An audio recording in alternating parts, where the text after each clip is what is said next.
Soyez les bienvenus pour ce nouveau culte vidéo. Oula, je vois que certains d'entre vous sont drôlement agités.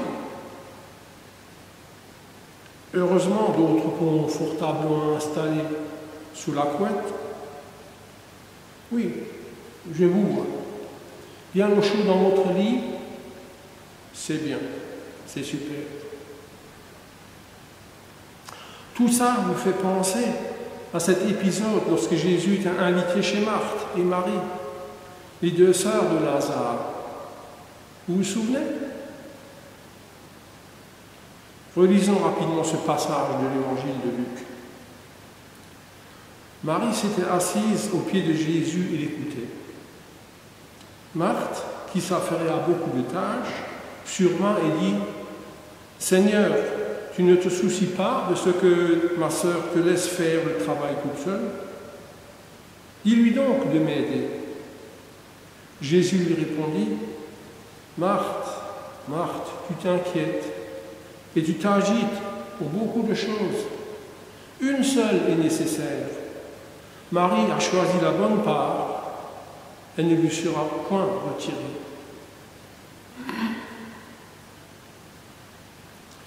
Évidemment, Jésus ne nous encourage pas à négliger nos tâches quotidiennes, ni à devenir paresseux ou enthousiastes, ni à être de mauvais hôtes, ni à vivre dans une porcherie. Il nous dit simplement qu'il y a un temps pour tout. Un temps pour s'agiter, mais aussi un temps pour s'arrêter. Un temps pour travailler, mais aussi un temps pour se mettre à son écoute. Un temps pour s'inquiéter, mais aussi un temps pour le laisser nous apaiser. Là, tout de suite, maintenant, c'est le temps de s'arrêter, de se mettre à l'écoute de Jésus, de le laisser nous apaiser. Alors, si vous êtes couché dans votre lit, ne bougez pas. Gardez juste vos yeux ouverts, vos oreilles, votre esprit aussi. Et si vous êtes en train de courir à gauche, à droite, en train de stresser pour le repas, en train de gérer le devoir des enfants ou les médicaments de l'ami ou quoi que ce soit d'autre. Le temps est venu d'une halte, d'une pause, d'une respiration vivifiante. L'avantage des cultes vidéo, c'est que ce temps, c'est maintenant ou tout à l'heure, c'est quand vous voulez. Alors maintenant que nous sommes posés, profitons de la présence de Dieu, de sa parole, de son amour par lequel il vient nous soulager, nous consoler, nous encourager. Entrons dans la louange avec le premier chant.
Que la création entière pousse des cris de joie devant le Seigneur, car il vient.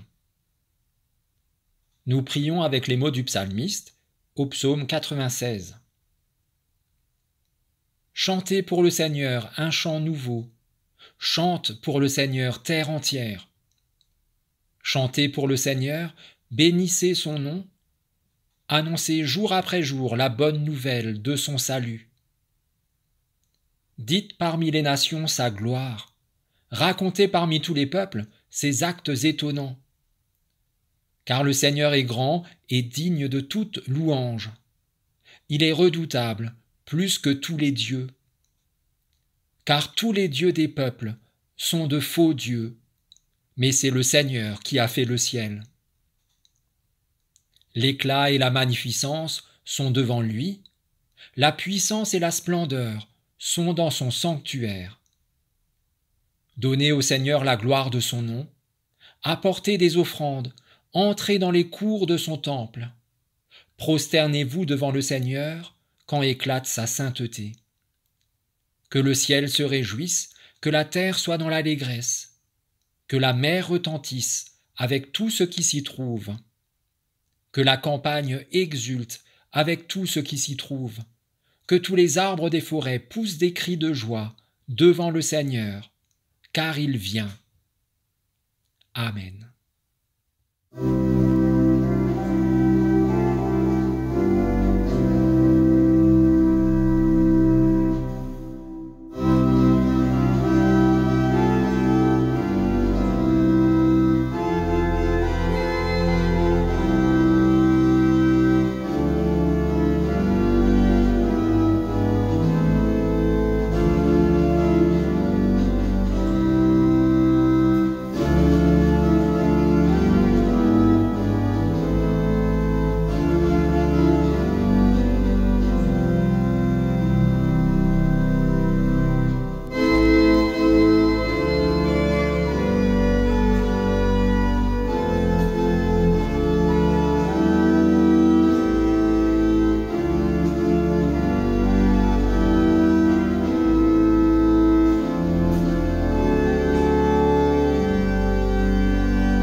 Dieu pour nous, nous pouvons reconnaître devant lui ce qui nous sépare de lui et accueillir sa grâce. Il y a fort longtemps, un ermite du désert a fait la comparaison suivante. Lorsqu'on cache les yeux d'un bœuf ou d'un âne, on peut le faire marcher en rond pour entraîner la roue d'un moulin. Mais si on laisse son regard dévoilé, il refuse de tourner autour de la meule. Il en est de même du mal avec l'être humain. S'il se débrouille pour obscurcir notre regard, c'est pour nous entraîner dans tous les travers du monde et nous séparer de Dieu. Mais si nos yeux restent ouverts, on échappe facilement aux pièges qui nous sont tendus. Alors gardons les yeux ouverts sur nous-mêmes, sur qui nous sommes, sans faux semblant. Nous prions. Seigneur, donne-nous le courage de la lucidité.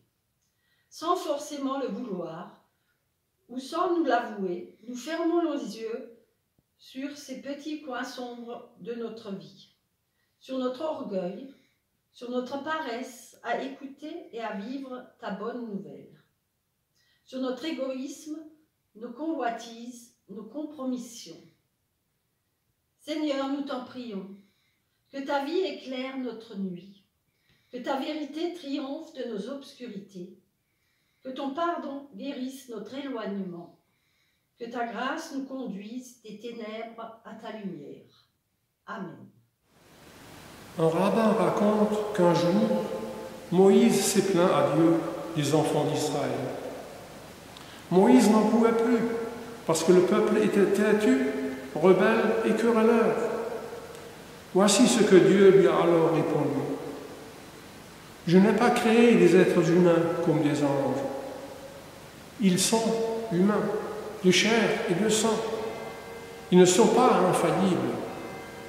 Alors ne t'attends pas à ce qu'ils soient comme des anges. Parce qu'ils sont mortels, ils ont forcément des imperfections. Et ils sont soumis aux limites physiques de la chair et du sang. Dieu nous aime jusque dans nos limites et dans nos défauts. En Jésus-Christ, il a revêtu notre humanité, notre chair et notre sang, pour la sanctifier et pour la sauver. Aujourd'hui, son pardon dépasse nos imperfections et nos limites. Que son amour vous bénisse, que son pardon vous rétablisse, que sa paix vous fasse vivre. Amen.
présent les deux lectures du jour.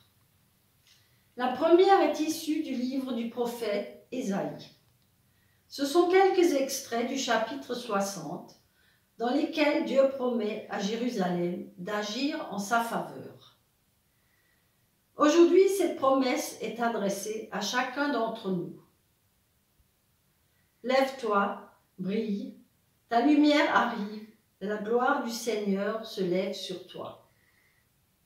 C'est vrai, les ténèbres couvrent la terre et une obscurité épaisse recouvre les peuples. Mais sur toi le Seigneur se lève, sur toi sa gloire apparaît. Des nations marcheront à ta lumière et des rois à la clarté de ton aurore. Lève les yeux et regarde tout autour. Tous ils se rassemblent, ils viennent vers toi. Tes fils arrivent de loin, tes filles sont portées sur la hanche. Lorsque tu le verras, tu seras radieuse, ton cœur bondira. Tu seras couverte d'une foule de chameaux, de dromadaires, de Madian et d'Épha. Ils viendront tous de Saba, ils porteront de l'or et de l'encens, et annonceront, comme une bonne nouvelle, les louanges du Seigneur. Des étrangers rebâtiront tes murailles, leurs rois te serviront. Car si dans mon irritation je t'ai frappé, dans ma faveur j'ai compassion de toi.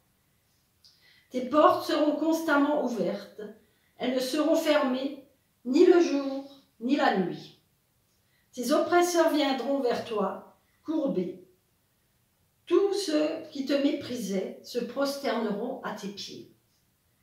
Alors que tu es délaissé, détesté, sans un passant, je ferai de toi un sujet d'orgueil pour toujours, un sujet de gaieté de génération en génération.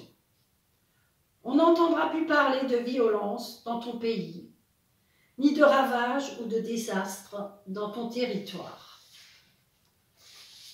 Tu n'auras plus le soleil pour lumière pendant le jour. Ce ne sera plus la lune qui t'éclairera de sa clarté. C'est le Seigneur qui sera ta lumière pour toujours. C'est ton Dieu qui sera ta splendeur. Ton soleil ne se couchera plus et ta lune ne se retirera plus. Car c'est le Seigneur qui sera ta lumière pour toujours. Les jours de ton deuil seront terminés. Voilà ce que moi, le Seigneur, je me dépêcherai de faire pour toi, quand le moment sera venu. Dans l'évangile de Luc, au chapitre 13, nous entendons la compassion, la puissance et l'autorité de Jésus. Jésus enseignait dans une des synagogues un jour de sabbat. Or il y avait là une femme rendue infirme par un esprit depuis 18 ans. Elle était courbée et ne pouvait absolument pas se redresser. Quand il la vit, Jésus l'appela et lui dit : « Femme, tu es délivrée de ton infirmité. » Et il lui imposa les mains. À l'instant même, elle se redressa et se mit à glorifier Dieu.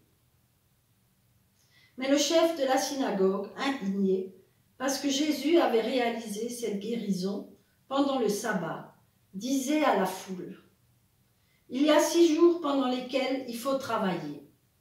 Venez donc vous faire guérir ces jours-là, et non pas le jour du sabbat. » Le Seigneur lui répondit : « Hypocrite, chacun de vous pendant le sabbat ne détache-t-il pas son bœuf ou son âne de la mangeoire pour le mener à boire ? Et cette femme qui est une fille d'Abraham et que Satan tenait liée depuis 18 ans, il n'aurait pas fallu la détacher de ce lien le jour du sabbat ? » Tandis qu'il disait cela, tous ses adversaires étaient pris de honte.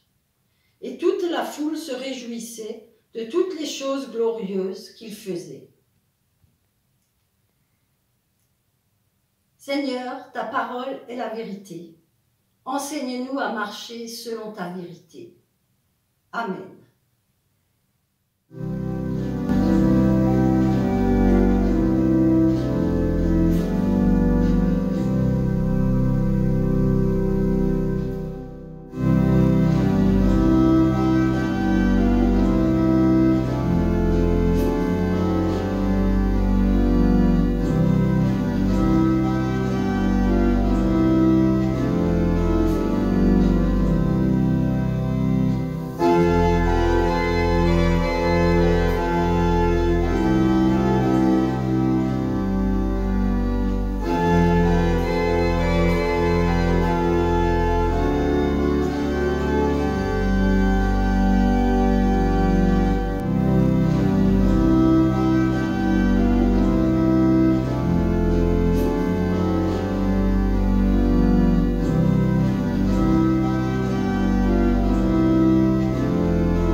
semaine passée, au lieu du psaume, nous avons très brillamment, mais vraiment très très brillamment, prié les béatitudes.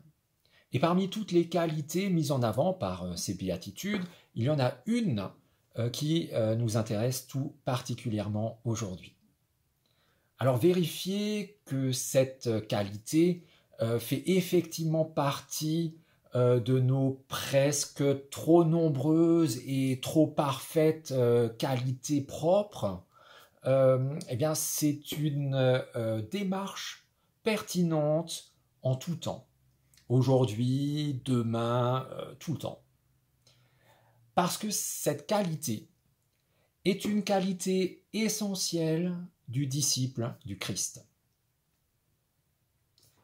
Et nous, qui ne sommes de loin, mais alors de très loin, pas les moindres de ces disciples, c'est même clairement tout l'inverse, hein, nous sommes quand même des disciples importants.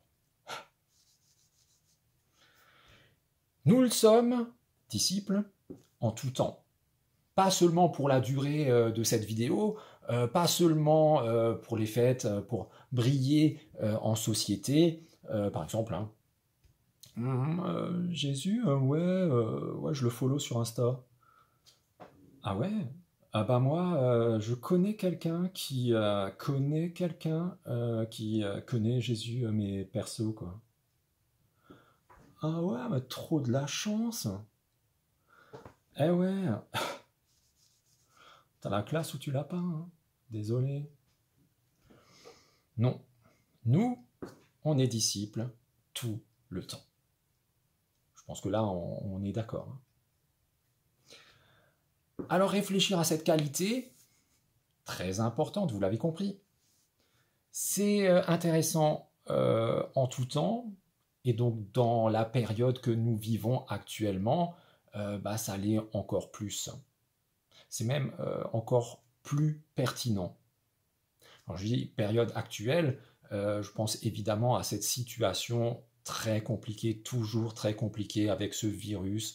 Vous vous rendez compte que ça fait quasiment, pratiquement, presque, bientôt 1 an de misère, de galère, et c'est pas encore fini. Mais je pense aussi à cette période un tout petit peu plus précise encore, qu'on appelle l'Avent. Nous sommes aujourd'hui le 2e Avent, vous avez vu la 2e bougie allumée sur l'arrangement au début du culte. Et donc, dans cette période de l'Avent qui nous emmène jusqu'à Noël, un Noël qui va être un peu bizarre, réfléchir à cette superbe qualité, je pense qu'on ne peut pas faire mieux aujourd'hui.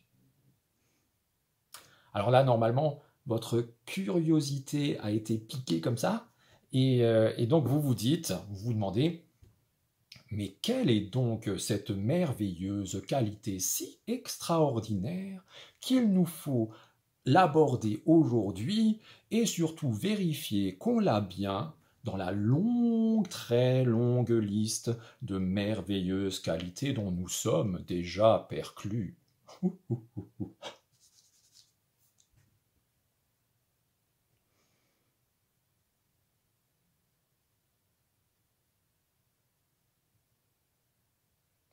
Normalement là, comme je temporise de manière un petit peu narquoise, avec un petit soupçon d'arrogance, vous vous dites, bon bah il crache le morceau là ou quoi, le poulet au four, mais il y a quand même encore le 2e bain des frites. Ça va bien 5 minutes, hein, faire mumuse, mais on n'a pas que ça à faire non plus. Hein. Alors là, quand vous me dites ça de cette façon-là, avec autant de mesure, autant de pondération, autant d'attention à mon égard, je me dis qu'il est temps de vous révéler la qualité dont il est question aujourd'hui.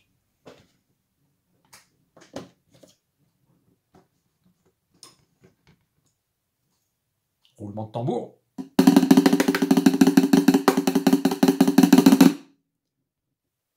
L'humilité.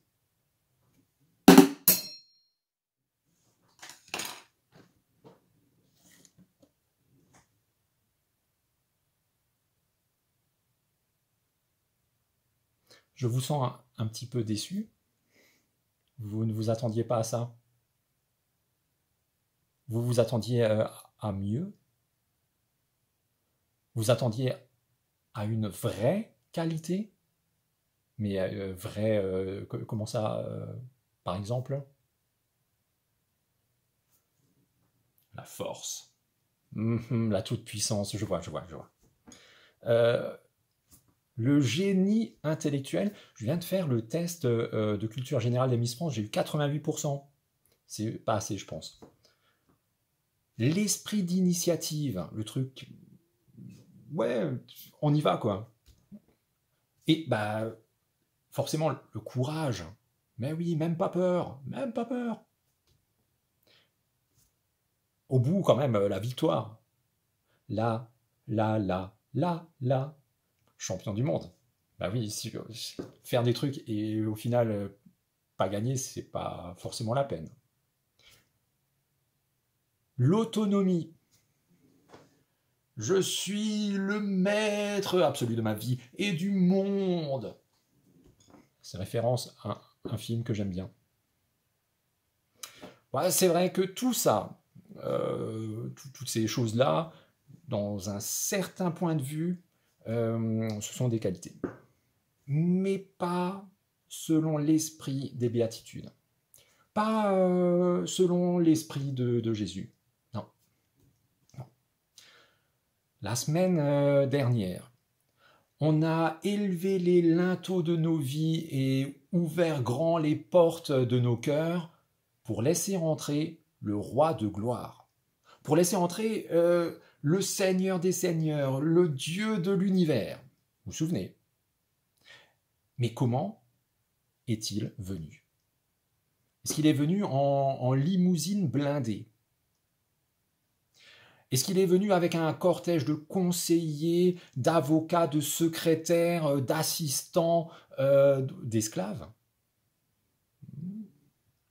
Est-ce qu'il est venu avec la patrouille de France et puis 10 millions de feux d'artifice? 10 millions d'euros, évidemment. Est-ce qu'il est venu en faisant valoir ses droits de créateur sur nos vies de créatures? Il nous a créés, il a le droit quand même, non? Est-ce qu'il est venu en défonçant la porte, comme j'avais envie de le faire, et en prenant possession des lieux par la force? Rien de tout ça. Il est venu assis sur un âne, et même sur un ânon, le petit d'une ânesse, simplement accompagné par cette poignée de bras cassés qui le suivaient, certains depuis quelques années et d'autres depuis quelques mois seulement, et qui, c'est à souligner, moins d'une semaine plus tard, il n'y aura plus personne. Et on a parlé de l'Avent. Dans quelques jours, nous allons fêter Noël. Et Noël, c'est la venue au monde du Sauveur du monde. Mais comment et où est-il né, ce Sauveur? C'était un tout petit peu moins médiatique que la naissance, comment il s'appelle? D'Archie. Archie, le fils d'Harry et du prince Harry et de la princesse Meghan de Galles. Ils auraient dû en avoir un deuxième, malheureusement, pour eux, ça s'est mal passé. Pour Jésus, c'était pas la super clinique de luxe avec les super professeurs à la renommée internationale, les paparazzis de tous côtés pendant des semaines. Au moment même, BFM, LCI et toutes les autres chaînes d'infos en continu, toutes présentes et chacune pour une exclusivité exclusive dans leur exclusion. Pour Jésus, ça tout le monde sait, ce fut l'étable. On peut dire la crèche, c'est plus joli, l'étable. Avec la paille, il est né sur la paille. Avec la paille, les animaux, forcément il y a du crottin. Moins glamour, mais crottin. Puis quelques bergers, des parias de la société, quelques mages aussi. Alors non, ne rajoutez pas roi, c'est dit nulle part. Ils étaient peut-être pas pauvres, hein, vu les cadeaux qu'ils offrent, mais ils n'étaient pas rois. C'était des savants qui, comme les bergers, avaient simplement eu et écouté la révélation qui leur était confiée. Suivez l'étoile.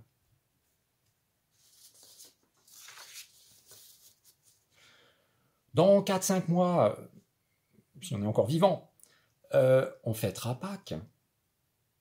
Pâques, c'est la mort et la résurrection de Jésus. Mais comment est-il mort? Est-ce qu'il est mort en héros, sur le champ de bataille, mais pas sans avoir étripé à main nue 300 adversaires sanguinaires? Est-ce qu'il a eu droit à des obsèques nationales, même internationales du monde? Est-ce qu'on a décrété pour lui un jour de deuil national? Parce que Maradona, lui, il en a eu 3. Bon, c'est vrai que lui, il a gagné la Coupe du Monde grâce à la main de Dieu, mais quand même, c'est juste Maradona. Et entre les deux, entre sa naissance et sa mort, comment Jésus a-t-il donc vécu? Est-ce qu'il était constamment fourré chez les puissants, entretenu par les riches, par les nobles, voilà. Ou combien de followers et de likes il avait ou de gagnait dans la journée? Et en parlant de gagner, combien de monnaie gagnait-il avec ses placements de produits pour les clous, pour la jardinerie?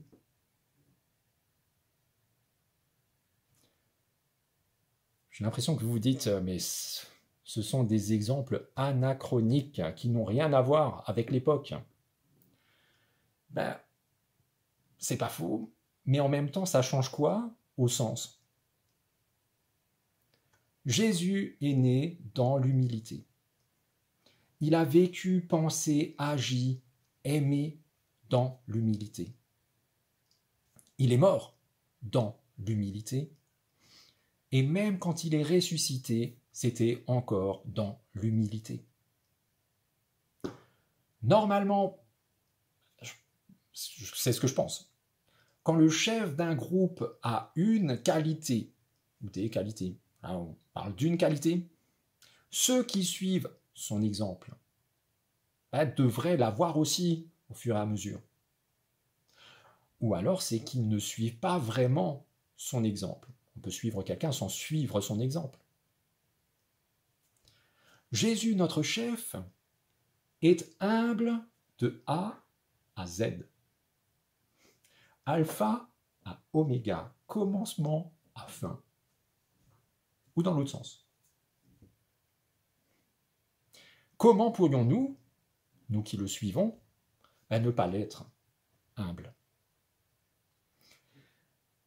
Disons-nous déjà que si nous sommes effectivement ses disciples, mais c'est même pas grâce à nous. En fait, c'est lui qui nous a choisis. C'est lui le chef, il choisit qui il veut et personne ne peut s'imposer à lui. Maintenant, prenez la Bible et regardez les premiers qu'il a choisis.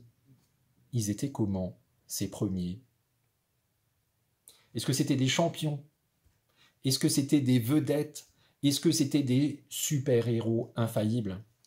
Est-ce que c'était des winners, des gagnants, des courageux, des forts? Non. Non, non.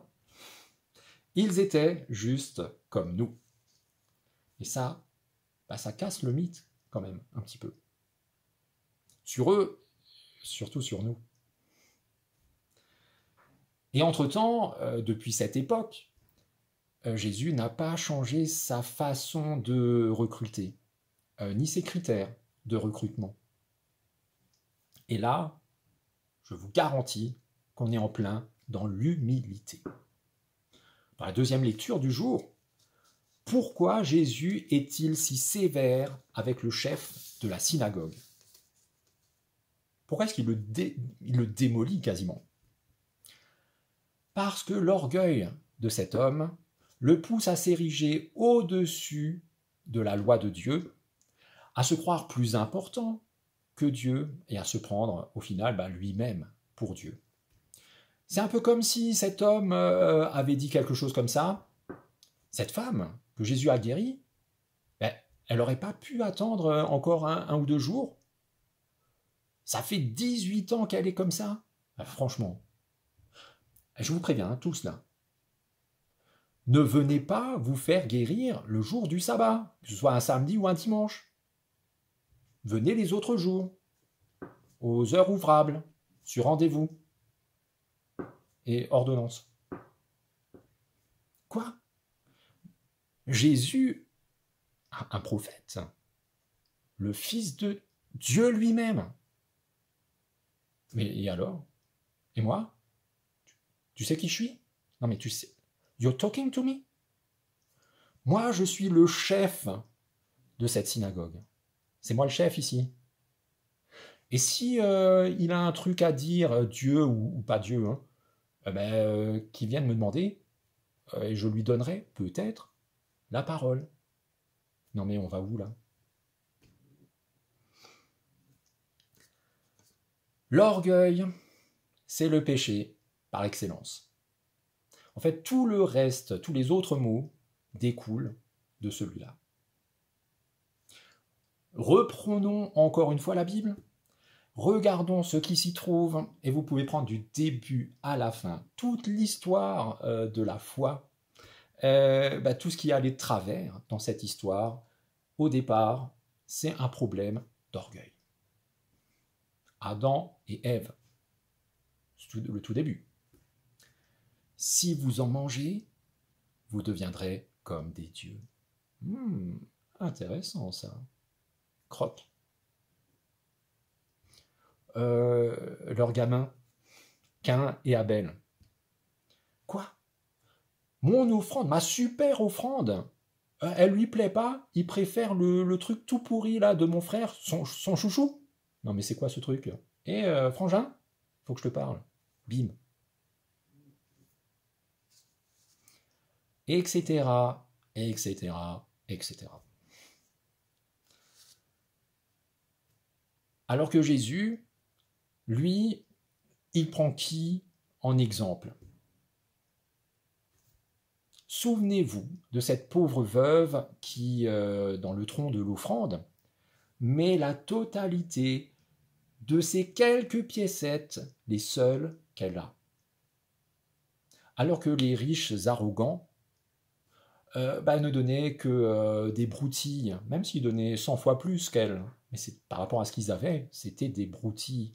C'était dans leur immense fortune, même pas une goutte d'eau. Jésus prend en exemple le collecteur d'impôts qui s'humilie devant Dieu dans la prière de la façon la plus discrète qui soit. En se reconnaissant bien imparfait, avec beaucoup de défauts, très très loin de ce que Dieu attend de lui. Celui-là, il est pris en exemple, alors que le pharisien, qui lui se place au milieu des autres pour que tout le monde le voie, prier pour que tout le monde l'entende, prier pour que tout le monde sache ce qu'il dit, ce qu'il pense de tous ces autres qui sont bien moins bien que lui. Surtout là, ce collecteur d'impôts, ce traître, ce faux frère, etc. Et tous les autres rebuts de la société. Quelle horreur, alors que moi je suis tellement beau, tellement parfait, tellement génial. Merci Dieu de ne pas m'avoir fait comme eux. Jésus prend en exemple un centurion romain, un envahisseur. Lorsque celui-ci lui dit « Je ne suis pas digne que tu viennes chez moi, mais dis seulement une parole, ta parole a la puissance, et mon serviteur sera guéri. » Jésus prend en exemple ce père qui lui dit « Oui, oui, je crois, bien sûr je crois en toi, mais je ne crois pas assez. Viens au secours de mon manque de foi. Parce qu'il est lui-même parfaitement humble. C'est son être qui est amoureusement humble ou humblement amoureux. Dieu s'oppose aux orgueilleux et il est bon avec ceux qui lui ressemblent, ceux qui sont humbles. Le mot d'ordre du jour, dans l'évangile de Luc, chapitre 21, le verset 28, dit ceci. « Redressez-vous et levez la tête parce que votre délivrance approche. » ou est proche. Une condition pour pouvoir être redressé et relevé, c'est d'accepter d'en avoir besoin. Qui peut être redressé s'il n'est pas courbé ou s'il n'en a pas conscience? Qui peut être relevé s'il n'est pas à terre ou s'il affirme contre toute réalité que ce n'est pas le cas? Notre orgueil nous pousse à nier notre besoin de secours.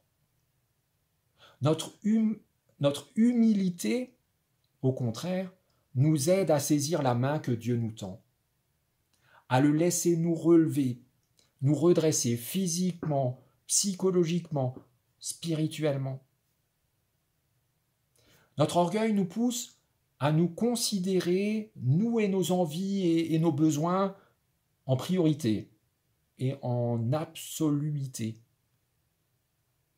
Notre humilité, au contraire, nous aide à aimer Dieu plus que tout et tous ceux qui sont autour de nous, comme s'ils étaient nous. Notre orgueil nous défigure, au point que nous ne sommes plus image de Dieu.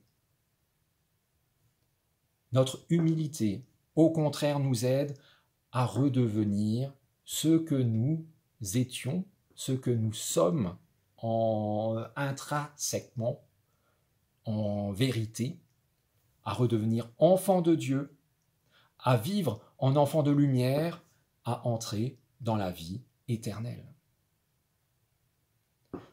Alors, nous, disciples, humbles disciples du Christ, laissons Dieu humblement nous redresser et relever nos têtes, car lui-même, il est notre délivrance et il vient. Amen.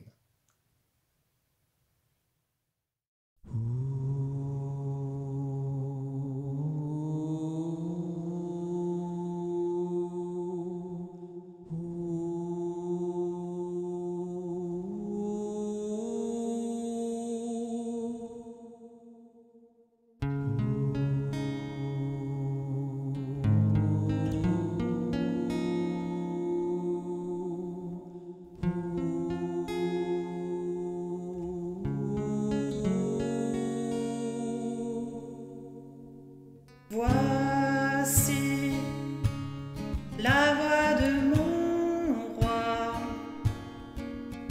c'est à lui qu'il m'appelle, je cours avec joie vers toi, sa parole est ma joie, plus douce que le miel, c'est ma raison, oui c'est mon choix. Il est la vie, il est la voix. Chantez-le sur les toits. Voici la voix de mon roi.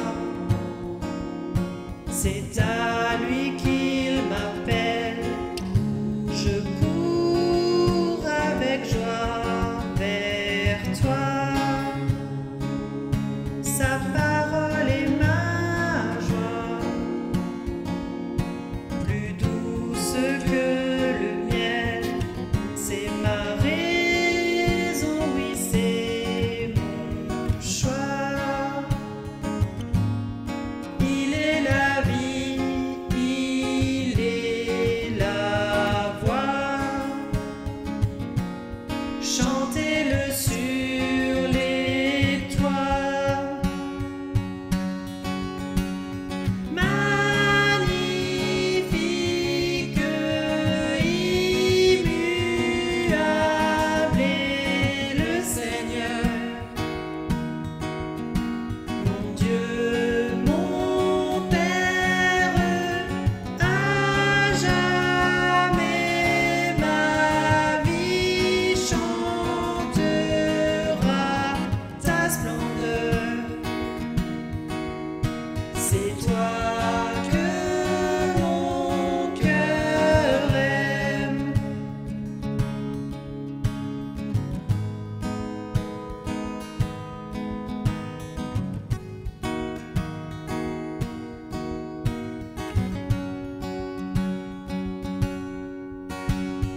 Mon roi, venu pour servir,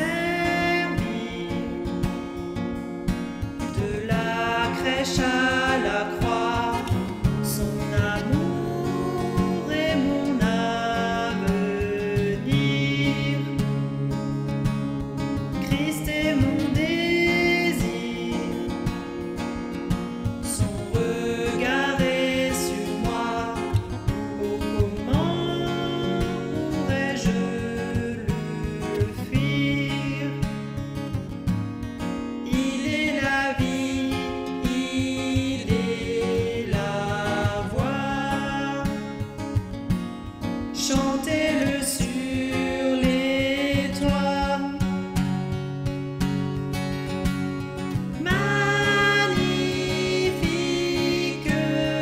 immuable est le Seigneur, mon Dieu, mon Père, à jamais ma vie chantera ta splendeur. C'est toi que mon cœur magnifique, immuable est le Seigneur, mon Dieu, mon Père, à jamais ma vie chantera ta splendeur. C'est toi que mon cœur aime.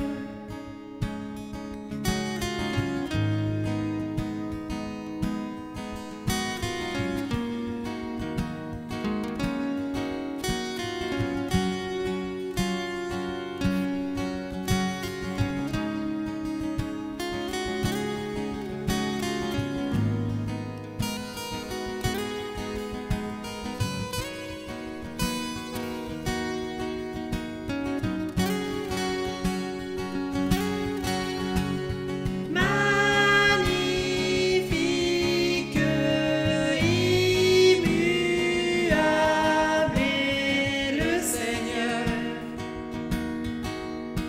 mon Dieu, mon Père, à jamais ma vie chantera ta splendeur. C'est toi que mon cœur magnifique, immuable est le Seigneur, mon Dieu, mon Père, à jamais ma vie chantera ta splendeur. C'est toi que mon cœur aime.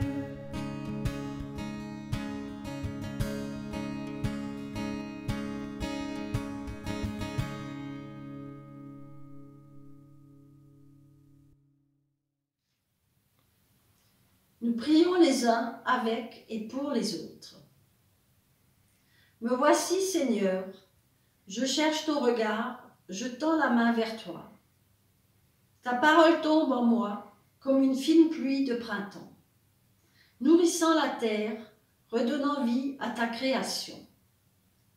Ta parole me fait revivre, elle élargit mon cœur, elle déploie mes poumons, elle ravive tout mon corps, mon âme et mon esprit aussi, car ta parole me rassure, elle dessert mon angoisse.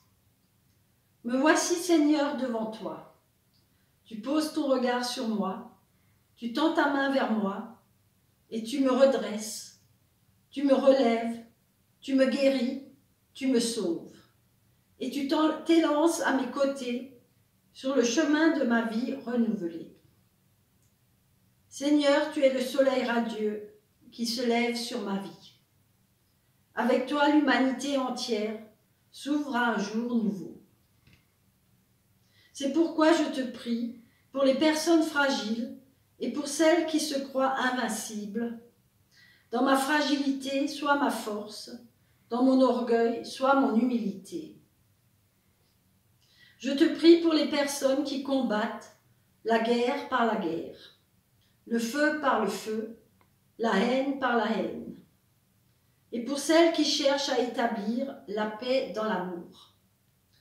Dans ma haine, sois mon amour, dans mon amour, sois ma volonté.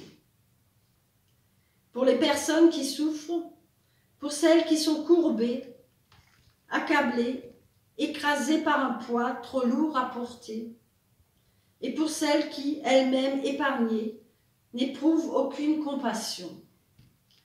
Dans ma douleur, sois ma guérison. Dans ma santé, ouvre-moi à la compassion. Seigneur, tu existes pour chacun d'entre nous, quels que nous soyons. Tu es notre Créateur, notre Sauveur, notre Consolateur. Tu es aussi notre Père. Et c'est en enfant que nous te disons la prière que tu nous as toi-même apprise. Notre Père qui es aux cieux.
Et voilà que ce culte touche déjà à sa fin.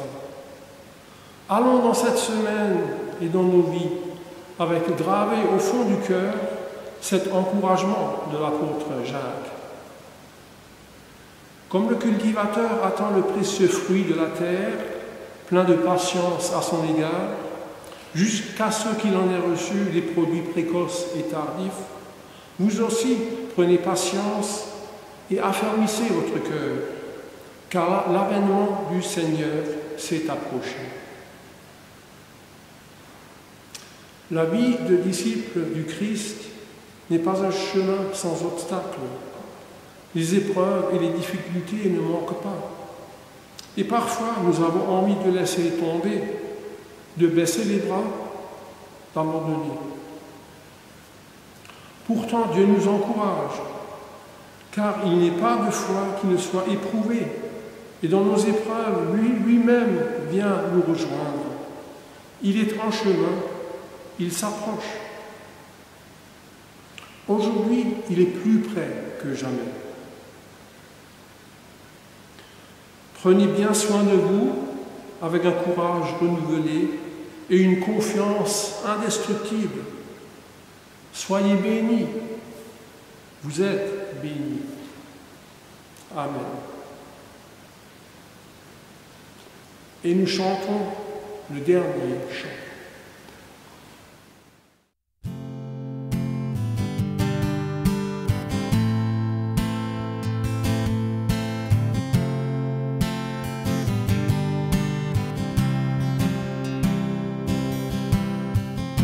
L'immensité de ta grandeur, l'immensité de ta grandeur me montre que je ne suis rien. Mais quand tu façonnais la terre, j'étais déjà près de ton cœur. Tu m'aimais avant que je sois, et pour moi tu as tout donné. Toi seul pouvais me libérer, c'est pourquoi je veux t'adorer. Toi seul est digne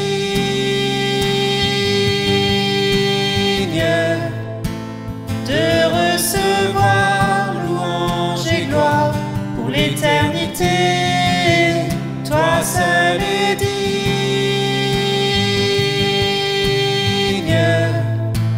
de recevoir louange et gloire pour l'éternité.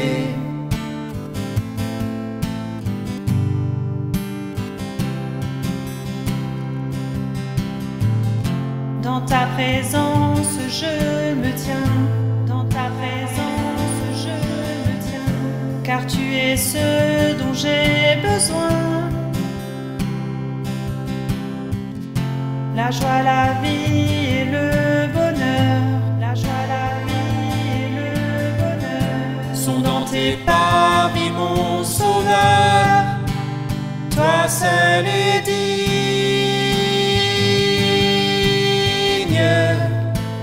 de recevoir louange et gloire pour l'éternité. Toi seul est digne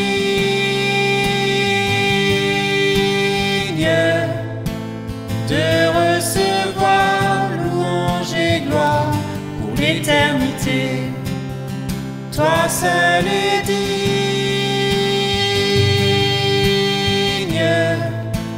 de recevoir louange et gloire pour l'éternité. Toi seul est digne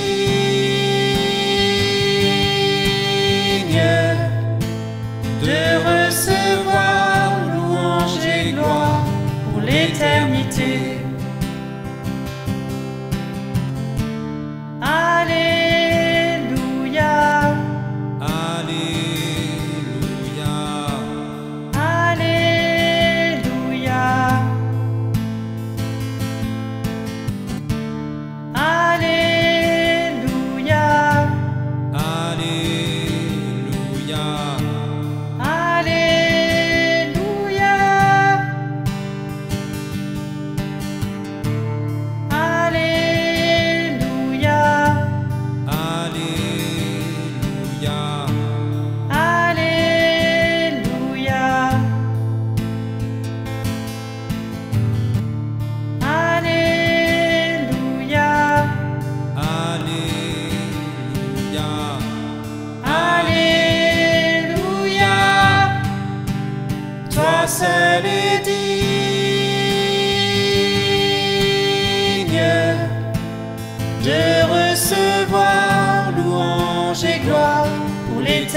l'éternité, toi seul es digne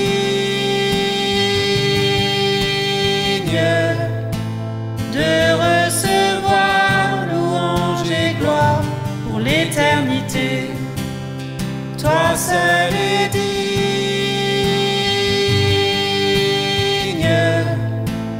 de recevoir louange et gloire pour l'éternité.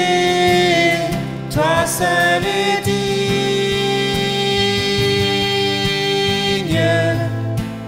de recevoir louange et gloire pour l'éternité.